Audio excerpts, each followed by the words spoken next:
হাবিব সাহেব দেখলেন তার বাড়ির দারোয়ান গেটের সামনে থেকে এক বৃদ্ধকে গলা ধাক্কা দিয়ে দূর দূর করে তাড়িয়ে দিচ্ছে। উপর থেকে এই দৃশ্যটা দেখলেও হাবিব সাহেবের কি জন্য যেন সেই বৃদ্ধকে বেশ পরিচিত মনে হলো। তাই তিনি দ্রুত নিচে নেমে গেলেন। হাবিব সাহেবকে এরকম হন্তদন্ত হয়ে ছুটে আসতে দেখে দারোয়ান দ্রুত হাবিব সাহেবের কাছে গিয়ে জানতে চাইলেও, কাকে খুঁজছেন স্যার? হাবিব সাহেব তখন সেই বৃদ্ধের কথা বললেন। এবার দারোয়ান বেশ একটা আমোদে ভাব নিয়ে বলল, ওই হালারে তো ভাগাই দিছি স্যার। হালায় ভণ্ড, কয় কি গতকাল থেকে নাকি কিছুই খায় নাই। হাবিব সাহেব দারোয়ানের কথায় ভীষণ বিরক্ত হলেন এবং খিটমিট করতে করতে বললেন, যাও এক্ষুনি গিয়ে ওনাকে খুঁজে নিয়ে আসো, যেখান থেকে খুশি, তাড়াতাড়ি। দারোয়ান দ্রুত ছুটে গেল এবং একটু সামনে গিয়ে এই বৃদ্ধকে পেয়ে গেল। এরপর দারোয়ান বৃদ্ধকে এক প্রকার টেনে হিসড়ে সেখান থেকে নিয়ে আসতে লাগলো। শালার এই ধৈর্যা নিয়ে আইসি স্যার, শালা খুব বেন্দুর মাল, আইতে চায় না, বহু কষ্টে তারে ধৈর্যা নিয়ে আইসি।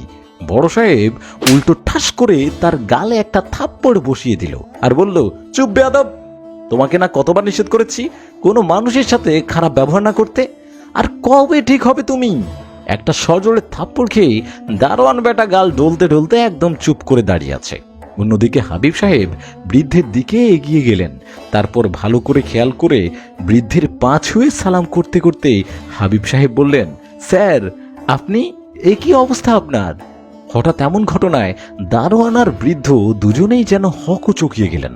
বৃদ্ধ কোনো ক্রমে তোতলাতে তোতলাতে প্রশ্ন করলেন, বাবা তুমি? স্যার আমাকে চিনলেন না? আমি হাবিব, ওই যে হাবিব মাঝে মধ্যেই আপনার টিফিন বক্স থেকে টিফিন চুরি করে খেয়ে ফেলতো, সেজন্য আপনি যার কানমলি দিয়ে পেটুক হাবিব বলে রাখতেন। এবার যেন বৃদ্ধ হাবিব সাহেবকে চিনতে পারলেন। তাই হাবিব সাহেবকে বুকে টেনে নিয়ে বললেন, কত বড় হয়ে গেছিস রে তোরা। এবার হাবিব সাহেব তার শিক্ষাগুরুকে সসম্মানে নিজের বাসায় নিয়ে গেলেন। তারপর স্যারের হাতে নতুন কাপড় চোপড় ধরিয়ে দিয়ে বললেন, স্যার আপনি ফ্রেশ হয়ে এগুলো পরে আগে কিছু খেয়ে নেন, তারপর আপনার সব কথা শুনছি। কিছুক্ষণ পর হাবিব সাহেব এবং ওনার শিক্ষক দুজন মিলে নাস্তা করতে বসলেন। বেশ তৃপ্তি নিয়ে খেলেন বৃদ্ধ। বোঝা যাচ্ছে অনেকদিন ভালো মন্দ কিছু পেটে পড়ে না তার। খাওয়া দাওয়া শেষে এবার হাবিব সাহেব ওনার শিক্ষকের সাথে বসলেন। বললেন, এবার বলুন তো স্যার, আপনার এমন হাল হলো কিভাবে? বৃদ্ধ শিক্ষক মাথা নিচু করে বললেন, কি আর বলবো বাবা, বলতে নিজেরই লজ্জা লাগে। হাবিব সাহেব এবার ওনার শিক্ষকের হাত ধরে বললেন, কি বলছেন স্যার, আমি আপনার ছেলের মতো, আমার কাছে আপনার আবার লজ্জা কিসের? তুমি তো জানোই বাবা, আমার 3টে মেয়ে আর তারপর সবশেষে একটা ছেলে ছিল। সারা জীবন চাকরি করে যা রোজগার করেছি সেগুলো দিয়ে মেয়ে 3টাকে বিয়ে দিয়েছি। তারপর ভাবলাম ছেলেটাকে বঞ্চিত করে কি লাভ, সহায় সম্পদ সব বিক্রি করে ছেলেটাকে পড়াশোনার জন্য বিদেশে পাঠালাম। আর সেই ছেলে কিনা বিদেশে গিয়ে এক বিদেশি মেয়েকে বিয়ে করে আমার আর কোনো খোঁজ খবর নেয় না, আমার জন্য কোনো টাকা পয়সা পাঠায় না সে। আর এই বৃদ্ধ বয়সে আমার এখন দিন যায় মানুষের দ্বারে দ্বারে ভিক্ষা করে। হাবিব সাহেব নিজের প্রিয় শিক্ষকের মুখে এসব কথা শুনে খুবই ব্যথিত হলেন।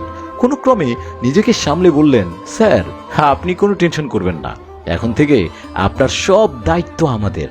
আপনি শুধু আমাকে একটা সপ্তাহ সময় দিন, আমি আমাদের ব্যাচের সবার সাথে কথা বলে আপনার থাকা খাওয়া সহ যাবতীয় সব কিছুর ব্যবস্থা করছি।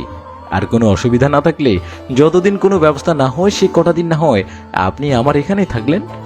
এবারে বৃদ্ধ শিক্ষক বললেন, অসুবিধা আবার কি?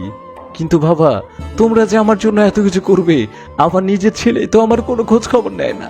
এই কথা শুনে হাবিব সাহেব শক্ত করে ওনার শিক্ষকের হাতটা চেপে ধরে বললেন, স্যার আপনার এক ছেলে আপনার কোনো খোঁজ খবর নেয় না, তাতে কি হয়েছে?